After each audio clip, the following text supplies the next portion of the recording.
अस्सलाम वालेकुम, welcome to teach tales. आज इस वीडियो के ज़रिए मैं आपको एक बहुत ज़रूरी कहानी सुनाने लगी हूँ। ये कहानी क्यों ज़रूरी है, इसका फ़ैसला आप इस कहानी को सुनने के बाद कीजिएगा। ये कहानी मुझे मेरे उस्ताद मोहतरम ने सुनाई। तो कहानी में होता कुछ यूँ है कि किसी दूर दराज मुल्क में एक बादशाह रहता है, लेकिन उस बादशाह के पास कोई औलाद नरीना नहीं थी। इसलिए बादशाह बहुत फ़िक्रमंद रहता था कि वो अपनी मुल्क व ममलकत आखिर किसके हवाले करेगा। जब बादशाह बूढ़ा होने लगा तो उसने अपने पूरे मुल्क में मनादी करा दी कि कोई भी शख्स अगर बादशाहत का दावेदार है, वो चाहता है कि बादशाहत उसे दी जाए, तो वो बादशाह के दरबार में पेश हो। अगले दिन पूरा का पूरा शहर बादशाह के दरबार में उमड़ आया। आखिर कौन नहीं चाहता कि उसके पास पावर हो, उसके पास ताकत हो, लोग उसकी बात सुने, लोग उसकी कद्र करें, इज्जत करें। जब ये तमाम लोग जमा हो गए तो बादशाह ने कहा कि मैं तुम में से मौजूद उस शख्स को बादशाहत दूंगा जो मेरी एक शर्त को पूरी करेगा। लोगों ने पूछा, कौन सी शर्त? बादशाह ने कहा कि मैं कब्रिस्तान में एक कब्र खोदूंगा और उस कब्र में तुम्हें एक रात गुजारनी होगी, और अगर तुम सुबह सवेरे जिंदा सलामत मेरे पास वापस आ गए तो ये बादशाहत, ये मुल्क ममलकत सब कुछ तुम्हें दे दिया जाएगा। ये ताकत, ये ऐश, ये आराम सब कुछ तुम्हारे हाथों में होगा। इस शर्त को सुनने के बाद बहुत सारे उम्मीदवारान पीछे हट गए, लेकिन एक शख्स वहीं डटा रहा। बूढ़ा सा शख्स था ये। बादशाह ने इससे पूछा, क्या तुम तैयार हो? इस शख्स ने कहा, जी मैं तैयार हूँ। इसके हाथ में इसके साथ ही एक गधा था। वो गधा इसने बादशाह के दरबार के हवाले किया और कहा कि ये आपके पास है, अगर मैं कल जिंदा ना रह सका तो आप इसके दाना पानी का ख्याल कर लीजिएगा। बादशाह के दरबार ने कहा, ठीक है। रात हुई, उसे कब्रिस्तान ले जाया गया। वहाँ पर जैसा कि शर्त थी, एक कब्र खुदी हुई थी। उस कब्र में उस बूढ़े को लिटाया गया और उसके ऊपर मनो मिट्टी डाल दी गई और एक छोटा सा सुराख मिट्टी में कर दिया गया ताकि वो बूढ़ा सांस ले सके। सब लोग कब्रिस्तान से वापस चले गए। अब कब्र में जबकि ये बूढ़ा अकेला है, मुनकर नकीर आते हैं और सवालात का सिलसिला शुरू होता है।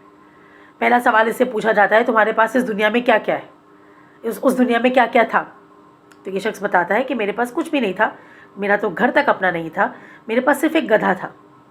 और सवालात जवाबात शुरू होते हैं गधे को लेकर। उसे पूछा जाता है कि तुमने फ़लान वक्त में इस गधे को खाना नहीं दिया, तुमने फ़लान वक्त में इस गधे को धूप में खड़ा रखा, तुमने फ़लान वक्त में इस गधे को मारा, तुमने फ़लान वक्त में इस गधे का पानी का ख्याल नहीं किया, तुमने फ़लान वक्त में इस गधे के ऊपर ज़्यादा वज़न डाला। और इस तरह करते करते करते करते रात तमाम हो गई। बूढ़ा जवाब देता रहा, देता रहा, देता रहा। सुबह का सूरज नमूदार हुआ तो फरिश्तों ने बूढ़े से कहा कि हमारा वक्त तमाम हो चुका है, अब हम वापस आएंगे कल, क्योंकि अभी तुम्हारा बहुत सारा हिसाब बाकी। ये कहकर वो फरिश्ते चले गए। सुबह के वक्त बादशाह बहुत सारे लोगों को लेकर कब्रिस्तान आया ये देखने के लिए कि क्या ये बूढ़ा ज़िंदा है या मर चुका है। जब कब्र की मिट्टी हटाई गई तो बूढ़ा ज़िंदा था। बादशाह ने उसे बाहर निकाला, इकराम के साथ, इज़्ज़त के साथ उसे दरबार में लाया गया और तमाम लोगों के सामने उसे ताज पहनाया गया। उस बूढ़े ने वो ताज उतार कर बादशाह के हवाले कर दिया। वो उठ कर जाने लगा तो लोग उसे पकड़कर ज़बरदस्ती बादशाह की कुर्सी पे बिठाने लगे, उसे हीरे जवाहरात पहनाने लगे, उसे ताज पहनाने लगे, लेकिन वो बूढ़ा उसे उतार कर ज़बरदस्ती जाने की ज़िद में लगा रहा। लोगों ने उसे पकड़ कर पूछा, आखिर क्या चाहते हो? तुमने शर्त तो पूरी कर ली है, बादशाह तुम्हारे हवाले की जा रही है, सारी ऐशो अशरत, ये पूरा मुल्क, ये ममलकत, ये सब कुछ तुम्हारा होने वाला है, और जबकि तुम अब शर्त भी जीत चुके हो, तुम खुद इन तमाम चीज़ों को ठुकरा कर जा रहे हो। बूढ़े ने बादशाह से कहा, मैं आपसे अकेले में बात करना चाहूँगा। तमाम लोगों को खाली करा दिया गया। बादशाह ने पूछा, आखिर ऐसी क्या बात है, क्यों तुम ये सब चीज़ें लेने से इनकारी हो, हालांकि तुमने तो शर्त जीती है? बूढ़े ने कहा, एक रात मैं कब्र में था, मेरे पास सिर्फ एक गधा था, और जब फरिश्ते मेरी कब्र में आए, उस गधे को लेकर मुझसे इतने सवालात किए गए कि रात के 8-10 घंटे भी कम पड़ गए। अब भी सवालात बाकी हैं और मैं तो डरता हूँ कि जब मैं मरूंगा तो फिर सवालात का ये सिलसिला शुरू हो जाएगा। मेरे पास तो सिर्फ एक गधा था, अगर मैं आपकी तमाम ममलकत का ताज अपने सर पे सजा लूँगा तो मुझसे कितने सवालात किए जाएंगे, मुझे कितने जवाबात देने पड़ेंगे। मुझ में इतनी ताकत नहीं है, इसलिए मैं ये बोझ कबूल नहीं कर सकता।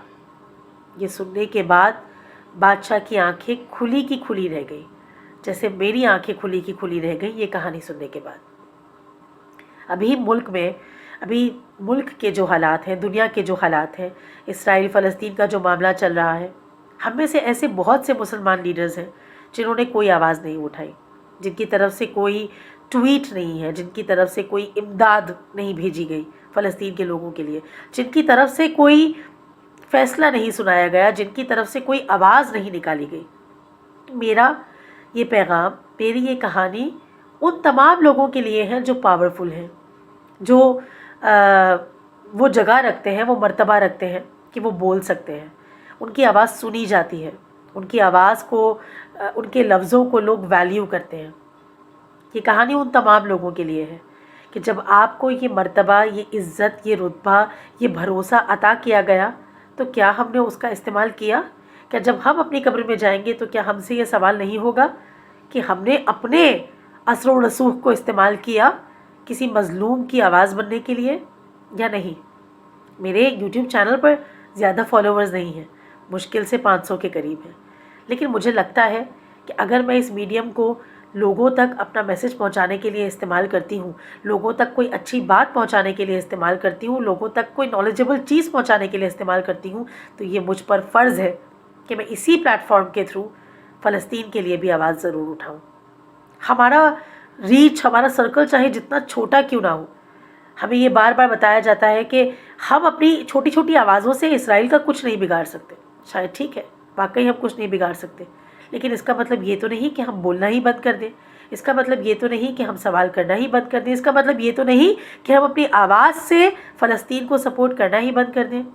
हमें सोचना चाहिए उस रात के बारे में, उस पहली रात के बारे में जो मैं, आप, हम सब लोग कब्र में गुजारेंगे, और जब हमसे सवाल किया जाएगा कि तुम्हें ये अथॉरिटी दी गई, तुम्हें ये रुतबा दिया गया, तुम्हारी आवाज़ में, तुम्हारे अल्फाज में, तुम्हारे अंदाज में ये असर दिया गया कि लोग तुम्हारी बात सुने, लोग तुम्हारी बात पर अमल करें, तो क्यों तुमने इसको इस्तेमाल ना किया लोगों को ये बताने के लिए कि आवाज़ उठाओ, जुल्म के ख़िलाफ़ बोलो? सोचिएगा ज़रूर। अल्लाह हाफ़िज़।